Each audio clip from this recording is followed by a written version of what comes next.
I'm going to read the caption to this illustration in J. Hewitt Mackenzie. In it he says, "In the solar system illustrated, only the nearest planets to our sun are shown. But around every planet of our solar system exists 7 spirit spheres where the inhabitants of these planets dwell after death. Spirits of the 7th sphere of a planet can communicate with and visit the 7th sphere of any planet." Okay, and then he has a more specific illustration of our Earth spirit spheres. And this book, there's 4 books that I reference.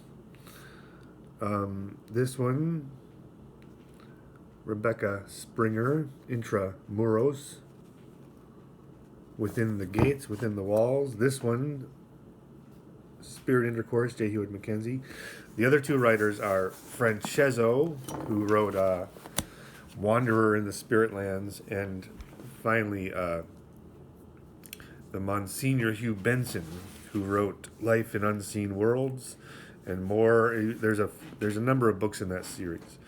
So all 4 of these writers can be considered spiritualist writers, and they all, it appears, they're all readers of Swedenborg. So, like us here, us Neo-Swedenborgians, like me, I'm a reader of Swedenborg, but I do not adhere to the religion called Swedenborgianism. It's a separate thing. So there's a lot of people throughout history who were readers of Swedenborg. But these 4 books talk about a kind of a raising up into a better life, into a brighter life. So there's an up and down in the Spirit Intercourse and in all these books. And so there's a kind of an ascension that's happening. And so now, just recently, now I've been in these books for years, but only recently have I read about the Van Allen belts.